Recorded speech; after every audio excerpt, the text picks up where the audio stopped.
বিসমিল্লাহির রহমানির রহিম। উপস্থিত সাংবাদিক ভাইবৃন্দ এবং আপনাদের মাধ্যমে আমি দেশবাসীকেও বলতে চাচ্ছি, প্রথমে আমার সালাম, আসসালামু আলাইকুম। আপনারা জানেন আজকে রাষ্ট্রীয় শোক ঘোষণা করা হয়েছে।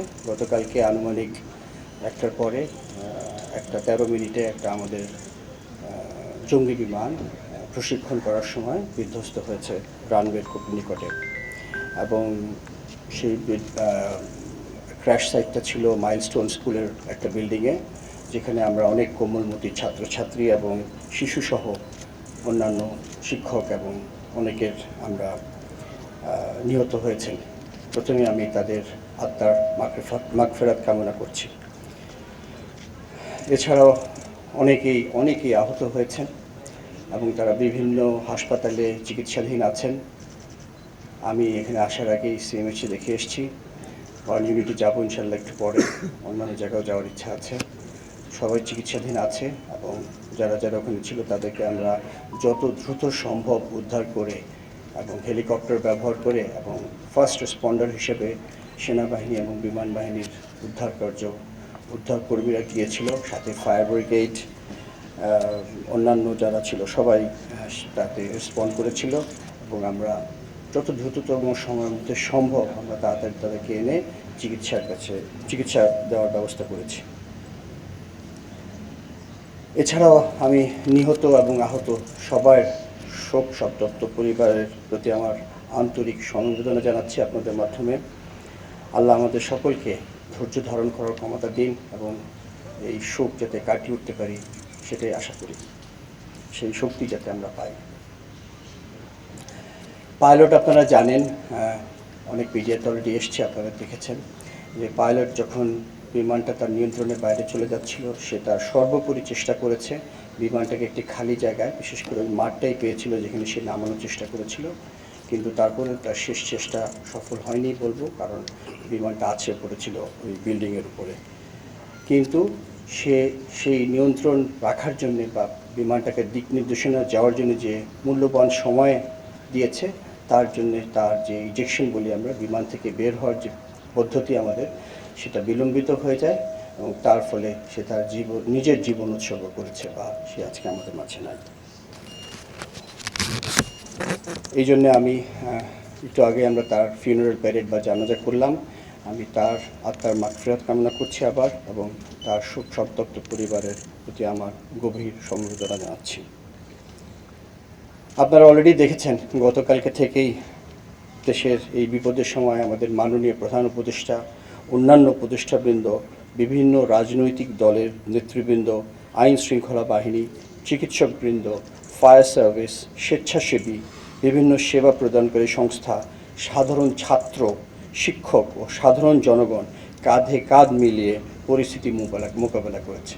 এই ধরনের যখন আমরা ঐক্যবদ্ধভাবে কাজ করি, তখনই আমরা বুঝতে পারি যে আমাদের যে কোনো ধরনের বিপদে আসলে আমরা কতটা ঐক্যবদ্ধ হতে পারি, এবং সুন্দরভাবে কালকে আমরা সবাই মিলে কাজ করেছি এবং উদ্ধার করতে সক্ষম হয়েছি।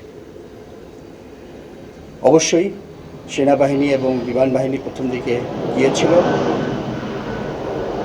এবং তারা তাদের বিশেষ উদ্ধারকারী যেসব যন্ত্রপাতি আছে, বিমান বাহিনীর হেলিকপ্টারের মাধ্যমে তারা ফার্স্ট রেসপন্ডার হিসেবে সমস্ত আহতদেরকে এবং নিহতদেরকেও নিয়ে এসেছিল ওখান থেকে।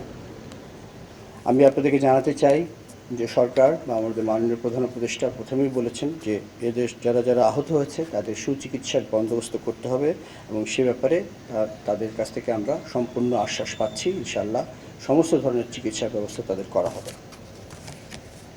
সরকারের পাশাপাশি বিমান বাহিনীও সবসময় হতাহতের পাশে থাকবে এবং থাকছে।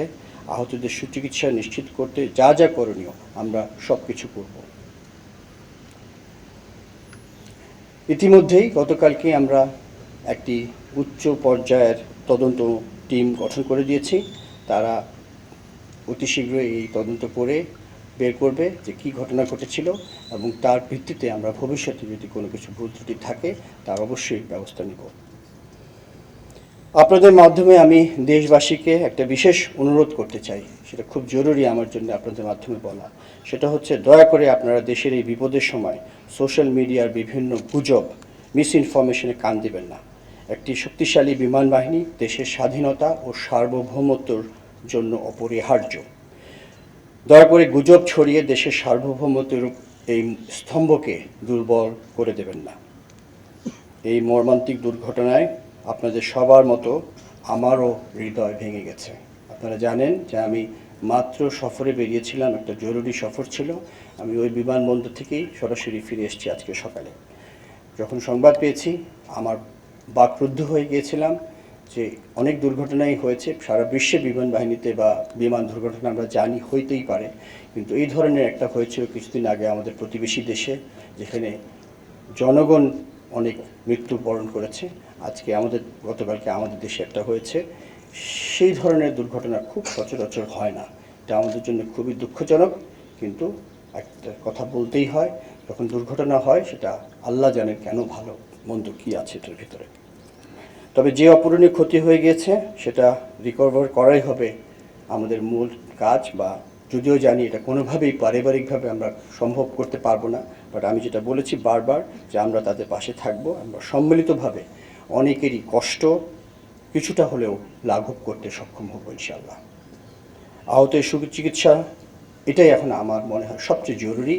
যারা আমাদের মাঝে এখনও অসুস্থ হয়ে আছেন বা আহত হয়ে আছেন তাদেরকে আমরা সর্বাত্মক চিকিৎসা প্রদান করব এবং তারা যাতে সম্পূর্ণভাবে সুস্থ হয় সেটাই আমাদের মূল লক্ষ্য।